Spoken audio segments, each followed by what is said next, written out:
পঞ্চম তলার ঘর থেকে বের হলো দুইটি নিথর দেহ আর একটা জীবনব্যাপী অনুশোচনা।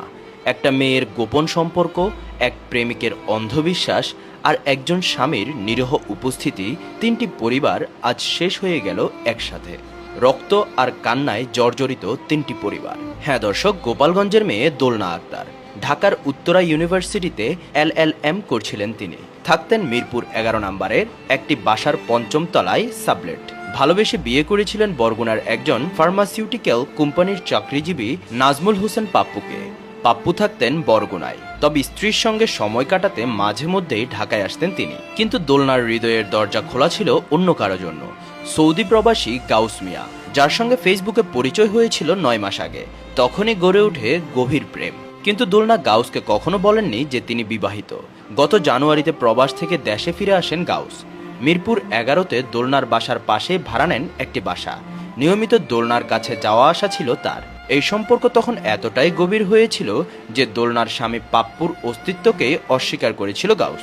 28শে মে বুধবার, সে ভয়ঙ্কর দিন। সকাল 9টায় দোলনার বাসার সামনে অপেক্ষা করছিল গাউস। হঠাৎ দেখতে পান দোলনা রিকশায় করে যাচ্ছেন অন্য এক পুরুষের সঙ্গে। খোঁজ নিয়ে জানতে পারেন সেই পুরুষ দোলনার স্বামী। মুহূর্তে ভিতরে জন্ম নেয় প্রতারণার ক্ষোভ। জ্বলে ওঠেন প্রতিশোধের আগুনে। দুপুর 1:30 সময় গাউস হাতে দুটি ছুরি নিয়ে পঞ্চম তলার ফ্ল্যাটে যান। দরজা খোলার সঙ্গে সঙ্গে অন্য একজন নারী বের হয়ে যান। গাউস ঢুকে পড়েন ঘরে। প্রথমে হত্যা করেন বিছানায় শুয়ে থাকা পাপ্পুকে। এরপর দোলনাকেও একই কায়দায় ছুরিকাঘাত করে হত্যা করেন। এরই মধ্যে বাইরের এক নারী 999-এ ফোন করেন। পুলিশ এসে আটক করেন গাউসকে। পুলিশের কাছে নিজের দোষ স্বীকার করেছেন গাউস। বলেছেন প্রতারণার প্রতিশোধ নিতেই তিনি এই হত্যাকাণ্ড চালিয়েছেন। একটা মিথ্যা সম্পর্ক যদি 3টা জীবন কেড়ে নিতে পারে, তাহলে সেটা প্রেম নয়, সেটি একটি বিষ। গাউস জানতেন না সত্যি কথাটা, দোলনার প্রতারণাটা। অন্যদিকে দোলনা তার বিবাহর কথা বলেননি, কারণ পাপ্পু ভেবেছিলেন তিনি ভালোবেসে ঘর বেঁধেছেন।